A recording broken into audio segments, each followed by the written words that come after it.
ഇത് ഒരു രാഷ്ട്രീയമായ ഒരു ഹിഡൻ അജണ്ടയാണ് ഈ വനിതാ സംവരണ ബില്ലിൻ്റെ പേരിൽ BJP നോക്കിക്കണ്ടത്.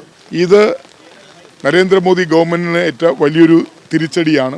ഇന്നലെയും ഇന്നുമായി ലോക്സഭയിൽ നടന്ന ചർച്ചകളിൽ പ്രതിപക്ഷത്തെ ഏകോപിപ്പിക്കാനും പ്രതിപക്ഷ അംഗങ്ങൾ ഉൾപ്പെടെയുള്ള എല്ലാവരെയും വോട്ടിങ്ങിൽ പങ്കെടുപ്പിക്കാനും വേണ്ടിയുള്ള പ്രവർത്തനങ്ങൾക്ക് നേതൃത്വം കൊടുത്ത കോൺഗ്രസ് പാർട്ടിയുടെ ലോക്സഭയിലെ ചീഫ് എന്ന നിലയിൽ വളരെയധികം അഭിമാനത്തോടു കൂടിയാണ് ഞാൻ മാധ്യമങ്ങളെ കാണുന്നത്. പാർട്ടി ഏൽപ്പിച്ച ഉത്തരവാദിത്വം ചീഫ് വിപ്പ് എന്ന നിലയിൽ വളരെ കൃത്യമായി നിർവഹിക്കുകയും പരമാവധി പ്രതിപക്ഷത്തിൻ്റെ വോട്ടുകൾ ഏകീകരിക്കുകയും ഭരണകക്ഷി അതായത് NDA ഗവൺമെൻറ് കൊണ്ടുവന്ന നരേന്ദ്രമോദി സർക്കാർ കൊണ്ടുവന്ന വനിതാ സംവരണ ഭേദഗതി ബിൽ ലോക്സഭയിൽ പരാജയപ്പെടുത്തുകയും ചെയ്തിരിക്കുകയാണ്. അതിൻ്റെ സന്തോഷത്തിലാണ് ഞാനും ഞങ്ങളോടൊപ്പമുള്ള MP-മാർ പ്രതിപക്ഷ MP-മാരെല്ലാം തന്നെ. ഇത് നരേന്ദ്രമോദി ഗവൺമെൻറ്റിന് ഏറ്റ വലിയൊരു തിരിച്ചടിയാണ്. മാത്രമല്ല BJP നേതൃത്വം നൽകുന്ന NDAക്ക് ലഭിച്ചിരിക്കുന്ന ഏറ്റവും വലിയ ഒരു തിരിച്ചടി തന്നെയാണ്.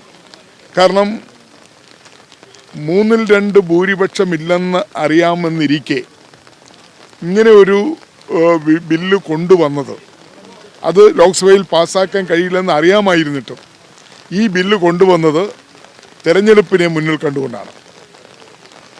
പശ്ചിമ ബംഗാളിൽ നടക്കുന്ന തെരഞ്ഞെടുപ്പും അതോടൊപ്പം തന്നെ തമിഴ്നാട്ടിൽ നടക്കുന്ന തെരഞ്ഞെടുപ്പും അതിൻ്റെ ആ തെരഞ്ഞെടുപ്പ് പ്രചരണങ്ങൾ കൊടുമ്പിരിക്കൊണ്ടിരിക്കുന്ന അവസരത്തിലാണ് പാർലമെൻറ്റ് പ്രത്യേക സമ്മേളനം വിളിച്ചു ചേർത്ത് ഈ ബില്ല് വനിതാ സംവരണ ബില്ല് അവതരിപ്പിക്കാൻ പാസ്സാക്കാനും ശ്രമിച്ചത്. ഞങ്ങൾ ഇക്കാര്യത്തിലെടുത്തൊരു നിലപാടുണ്ട്. ആ നിലപാടെന്ന് പറയുന്നത് 524 അംഗങ്ങളുള്ള നിലവിലുള്ള ലോക്സഭയിലെ സംവരണം 33% സംവരണം വനിതകൾക്ക് കൊടുക്കണം എന്നുള്ള നിർദ്ദേശമാണ് ഞങ്ങൾ മുന്നോട്ട് വെച്ചത്. അതോടൊപ്പം തന്നെ നിലവിലുള്ള നിയമസഭകളിലെ എണ്ണത്തിനനുസരിച്ച് 33% സംവരണം ഏർപ്പെടുത്തണമെന്നുള്ള ആവശ്യമാണ് പ്രതിപക്ഷം മുന്നോട്ട് വെച്ചത്.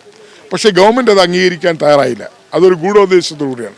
ഗവൺമെൻറ്റിന് ഈ നിയമസഭയിലെയും ലോക്സഭയിലെയും MP-മാരുടെ എണ്ണം കൂട്ടണം, അതോടൊപ്പം തന്നെ ഡീലിമിറ്റേഷനും നടത്തണം. ഇത്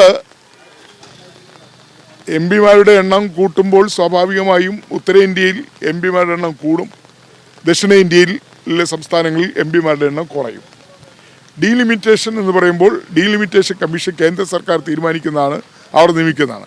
ആ ഡീലിമിറ്റേഷൻ കമ്മീഷൻ കേന്ദ്ര സർക്കാരിൻ്റെ അല്ലെങ്കിൽ BJPയുടെ താല്പര്യത്തിനനുസരിച്ച് പാർലമെൻറ്റ് മണ്ഡലങ്ങളും അസംബ്ലി മണ്ഡലങ്ങളുടെ അതിർത്തികൾ പുനർനിർണയിച്ച് ഉണ്ടാക്കും. ഇത് ഒരു രാഷ്ട്രീയമായ ഒരു ഹിഡൻ അജണ്ടയാണ് ഈ വനിതാ സംവരണ ബില്ലിൻ്റെ പേരിൽ BJP നോക്കിക്കണ്ടത്.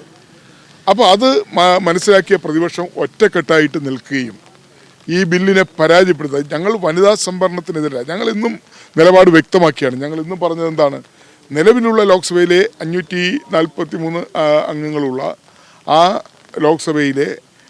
നിലവിലുള്ള ലോക്സഭയിലെ അംഗസംഖ്യ അതിൽ 33% സംവരണം ഏർപ്പെടുത്തുകയും നിലവിലുള്ള നിയമസഭയിൽ 33% സംവരണം ഏർപ്പെടുത്തുന്നതിന് അതാണ് ഞങ്ങൾ മുന്നോട്ട് വെച്ച നിർദ്ദേശം. ആ നിർദ്ദേശം ഗവൺമെൻറ് അംഗീകരിച്ചിരുന്നുവെങ്കിൽ ഇന്ന് തന്നെ വനിതാ സംവരണ ബില്ല് പാസ്സാക്കാൻ കഴിയുമായിരുന്നു. പക്ഷേ ഗവൺമെൻറ് വാശി പിടിച്ചു, അല്ല ഞങ്ങൾക്ക് എണ്ണം 850 വർദ്ധിപ്പിക്കണം, അതോടൊപ്പം തന്നെ മണ്ഡലങ്ങളുടെ പുനഃക്രമീകരണം നടത്തണം. അതുകൊണ്ട് 3 ബില്ലുകളാണ്. വനിതാ സംവരണത്തിൻ്റെ അമെൻമെൻറ്റ് ബില്ല് ജമ്മു കാശ്മീർ ഉൾപ്പെടെയുള്ള യൂണിയൻ ടെറിട്ടറിയിലെ കേന്ദ്രഭരണ പ്രദേശങ്ങളിലെ സീറ്റുകൾ എണ്ണം കൂട്ടുന്ന ബില്ല്, പിന്നെ ഡീലിമിറ്റേഷൻ ബില്ല്. ഈ 3 ബില്ലുകളാണ് ഒരുമിച്ച് അവതരിപ്പിച്ചത്. ഈ 3 ബില്ലുകളിൽ മേലാണ് ഈ ചർച്ചകൾ നടന്നത്. ആദ്യത്തെ ബില്ലെന്ന് പറയുന്നത് വനിതാ സംവരണ ഭേദഗതി ബില്ലാണ്. ആ ബില്ലാണ് വോട്ടിനിട്ടത്. അത് പരാജയപ്പെട്ടപ്പോൾ മറ്റേ ബില്ലുകൾക്ക് പിന്നെ പ്രസക്തി ഇല്ലാതായി എന്നുള്ളതാണ് ഇന്ന് നടന്ന സംഭവം. ഇത് നരേന്ദ്രമോദി സർക്കാരിന് ലഭിക്കുന്ന ഏറ്റവും വലിയ അടിയാണ്. ഒരുപക്ഷെ നരേന്ദ്രമോദി സർക്കാരിൻ്റെ കഴിഞ്ഞ 10-13 വർഷക്കാലത്തെ ചരിത്രത്തിനിടയിൽ ഏറ്റവും വലിയ പരാജയമാണ് മോഡി സർക്കാരിന് ലഭിച്ചിരിക്കുന്നത്. പ്രതിപക്ഷം ഒറ്റക്കെട്ടായി നിന്നാൽ നരേന്ദ്രമോദി സർക്കാരിനെ പരാജയപ്പെടുത്താൻ കഴിയും എന്ന് തെളിയിച്ചിരിക്കുന്നു. പശ്ചിമ ബംഗാളിലും തമിഴ്നാട്ടിൽ നടക്കാൻ പോകുന്ന നിയമസഭാ തെരഞ്ഞെടുപ്പിൽ ഇത് പ്രതിപക്ഷത്തിന് ഗുണം ചെയ്യും. തമിഴ്നാട്ടിൽ തന്നെ മുഖ്യമന്ത്രി MK സ്റ്റാലിൻ ഈ വനിതാ സംവരണ ബില്ലിനെ വെല്ലുവിളിച്ചുകൊണ്ട് അവർ പ്രത്യക്ഷമായി സമരരംഗത്ത് വന്നു. പാർലമെൻറ്റിൽ അവതരിപ്പിച്ച ഭേദഗതി ബില്ല് കത്തിച്ചുകൊണ്ടാണ് അവർ പ്രതിഷേധം അറിയിച്ചത്. മാത്രമല്ല DMKയുടെ MPമാരെല്ലാം കറുത്ത വസ്ത്രം ധരിച്ചാണ് ഇന്ന് ലോക്സഭ. അപ്പോൾ തമിഴ്നാട്ടിൽ ഈ വിഷയം ആളിക്കത്തുകയായിരുന്നു.